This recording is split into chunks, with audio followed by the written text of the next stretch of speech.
ఏమంటున్నాడండి ప్రభు? ఏమంటున్నాడు? జాగ్రత్త పడుడి, మెలకువగా ఉండి ప్రార్థన చేయుడి, ఆ కాలం ఎప్పుడు వచ్చునో మీకు తెలియదు. ఏ కాలం అండి ఆ కాలం అంటే? ఆయన రాకడ కాలం.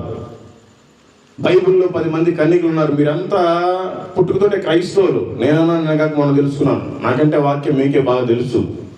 మీకు తెలుసు బైబిల్లో 10 మంది కన్యకులు ఉన్నారు. 5గురేమో బుద్ధి కలిగి ఆ ఒత్తి నూనె రెడీగా పెట్టుకున్నారు. 5గురేమో పర్లేదులే, వాళ్ళే పాటలు పాడుకుంటా ఉంటారులే, 7 గంటలకు కదా స్టార్ట్ అయింది, నా ఇష్టం వచ్చినప్పుడు వస్తానని ఇంకా ఇప్పటికి కూడా రానోళ్ళు చాలా మంది ఉన్నారు. వీళ్ళంతా బుద్ధి లేని కన్యకల్లో ఉండే బ్యాచ్ అన్నమాట. బుద్ధి కలిగిన కన్యకలు ముందే వచ్చారు. ఆల్రెడీ ఒత్తి నూనె అన్ని తీసుకుని వచ్చారు, చప్పట్లు కొట్టారు, పాటలు పాడారు, ఆరాధనలు ఏకీభవించారు, మొదటి ప్రార్థన కూడా ఉన్నారు.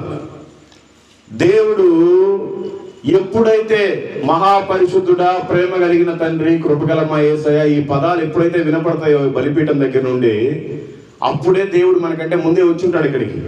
కానీ మనం ఎప్పుడు వచ్చాం? మనమంతా క్రైస్తవులు అని చెప్పుకోవడానికి సిగ్గుండాలి.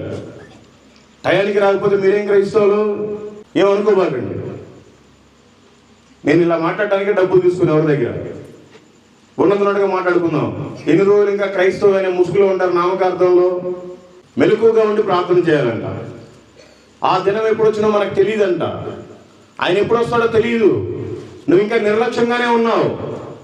5గురు ఒత్తి ఉంది, నూనె ఉంది, ప్రభు రానే వచ్చాడు, వెళ్ళిపోయారు. ఇంకా 5గురికి ఒత్తి ఉంది, కానీ ఒత్తి అంటే క్రైస్తవులు అనే పేరుంది, కానీ భక్తి లేదు, భక్తి అనే నూనె లేదు.